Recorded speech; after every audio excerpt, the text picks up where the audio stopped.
नमस्कार। चलिए आज पर्यावरण अध्ययन यानी ईवीएस के कुछ बहुत ही मजेदार और जरूरी एनसीईआरटी फैक्ट्स पर नजर डालते हैं। हम जानवरों की दुनिया से शुरू करेंगे, फिर खेतीबाड़ी, कपड़ों की कहानियां और कुछ कमाल के आविष्कारों तक का सफर करेंगे। ये सारे पॉइंट्स कॉम्पिटिटिव एग्जाम्स के लिए बहुत काम के हैं। तो चलिए एक दिलचस्प सवाल से शुरुआत करते हैं। सोचिए जरा, एक चूहे, एक मांसाहारी पौधे और जूतों में लगने वाले वेलक्रो में आखिर क्या कॉमन हो सकता है? सुनने में तो तीनों एकदम अलग-अलग चीजें लगती हैं, है ना? असल में इसका जवाब ये है कि ये सभी हमें एनसीईआरटी के जरिए हमारी दुनिया के बारे में कुछ न कुछ बहुत खास सिखाते हैं। तो ठीक है, चलिए एक एक करके इन्हें समझते हैं। तो सबसे पहले हम चलते हैं जानवरों की अनोखी और आश्चर्यजनक दुनिया में। यहाँ दो बड़े अलग अलग जीव हैं। एक तरफ है चूहे और गिलहरी। इनके बारे में एक मजेदार बात यह है कि इनके आगे के दांत पूरी जिंदगी बढ़ते रहते हैं। इसीलिए इन्हें हमेशा कुछ ना कुछ कुतरना पड़ता है ताकि दांत ज्यादा बढ़ ना जाएं और घिसते रहें। और दूसरी तरफ है केंचुआ। इसे किसानों का दोस्त भी कहते हैं। जानते हैं क्यों? क्योंकि ये जमीन को अंदर से खोदकर उसे नरम और भुरभुरा बना देता है, जिससे मिट्टी उपजाऊ बनती है। अब बात करते हैं सांपों की। इनको लेकर ना बहुत सारी गलतफहमियां हैं, लेकिन एनसीईआरटी के हिसाब से हमारे देश में मुख्य रूप से सिर्फ 4 तरह के जहरीले सांप पाए जाते हैं। जी हाँ, सिर्फ 4। तो कौन कौन से हैं ये 4? पहला है कोबरा, जिसे हम नाग भी कहते हैं। दूसरा है कॉमन क्रेट। तीसरा है रसल वाइपर यानी दुबोया। और चौथा है सॉस्केल्ड वाइपर, जिसे अफाई भी कहते हैं। और हाँ, एक बात गांठ बांध लीजिए, अजगर मतलब पाइथन जहरीला नहीं होता है। और ये बात तो वाकई कमाल की है। सांप के काटने की जो दवा होती है ना, जिसे एंटी वेनम कहते हैं, वो सांप के जहर से ही बनती है। मतलब जहर ही जहर को काटता है ना? जबरदस्त। अच्छा, एक और इंटरेस्टिंग बात, सांपों के बाहरी कान नहीं होते। वो सपेरे की बीन की धुन पे नहीं नाचते। असल में वो जमीन पर हो रहे वाइब्रेशंस मतलब कंपन को महसूस करते हैं और उसी पर रिएक्ट करते हैं। चलिए अब जानवरों की दुनिया से आगे बढ़ते हैं और पौधों और खेती के कुछ राज जानते हैं। यह है घटपर्णी पौधा या निपेंथिस, जिसे हम पिचर प्लांट भी कहते हैं।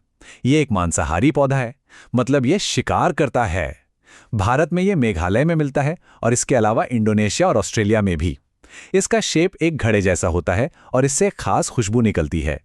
कीड़े मकोड़े, मेंढक और यहाँ तक के छोटे छोटे चूहे भी इसकी तरफ खींचे चले आते हैं और अंदर फंस जाते हैं। अब सवाल ये है कि ये ऐसा करता क्यों है?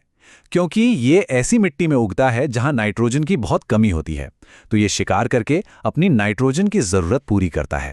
खेती में हर काम का एक सही क्रम होता है। जैसे प्याज उगाने का प्रोसेस देखिए। एनसीईआरटी के हिसाब से इसका सही सीक्वेंस क्या है? सबसे पहले मिट्टी को नरम करने के लिए गुड़ाई की जाती है। फिर उसमें बीज बोए जाते हैं। इसके बाद जो फालतू के पौधे उगाते हैं, मतलब खरपतवार, उन्हें हटाया जाता है। जब प्याज तैयार हो जाए तो उसे जमीन से उखाड़ते हैं और सबसे आखिर में प्याज के ऊपर जो सूखी पत्तियां होती हैं उन्हें काटकर अलग कर दिया जाता है। खेती से अब चलते हैं हमारी संस्कृति और पहनावे की ओर, मतलब भारत की मशहूर टेक्सटाइल परंपराओं की तरफ। भारत की बुनाई कला तो पूरी दुनिया में फेमस है। कुछ मशहूर साड़ियां और उनके राज्यों को देख लेते हैं। जैसे पोचमपल्ली साड़ी तेलंगाना से है। और पता है, पोचमपल्ली एक कस्बा है जहां ज्यादातर परिवार यही काम करते हैं, बुनाई का। इसी तरह चंदेरी साड़ी मध्य प्रदेश की शान है। और कांजीवलम का नाम तो सबने सुना ही होगा, ये तमिलनाडु से है। अब जरा एक मॉडर्न फैब्रिक पॉलिएस्टर की बात कर लें। इसके फायदे तो कई हैं, जैसे ये काफी मजबूत होता है, इसमें आसानी से सिलवटें नहीं पड़ती और ये बहुत जल्दी सूख भी जाता है। लेकिन इसके कुछ बड़े नुकसान भी हैं, खासकर सेफ्टी को लेकर। अगर इसमें आग लग जाए तो ये पिघलकर शरीर से चिपक जाता है और इसके जलने पर एकदम प्लास्टिक जैसी बदबू आती है। चलिए अब बात करते हैं इंसानी दिमाग की, कुछ ऐसे आविष्कारों की जो बहुत प्रेरणा देते हैं। ये वो आविष्कार हैं जो किसी जरूरत या एक छोटी सी ऑब्जर्वेशन से पैदा हुए। ब्रेल लिपि, ये उन लोगों के लिए एक वरदान है जो देख नहीं सकते। इसका आविष्कार फ्रांस के लुई ब्रेल ने किया था। उनकी आंखों की रोशनी बचपन में एक एक्सीडेंट में चली गई थी।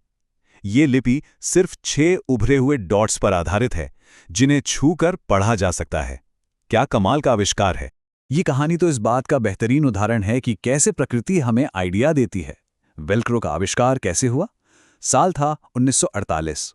जॉर्ज मेस्ट्रल अपने कुत्ते के साथ शिकार से लौटे तो उन्होंने देखा कि कुछ बीज उनके कपड़ों और कुत्ते के बालों से चिपक गए हैं। जब उन्होंने उन बीजों को माइक्रोस्कोप के नीचे देखा तो हैरान रह गए। बीजों में छोटे छोटे हुक थे जो कपड़े के रेशों में फंस गए थे।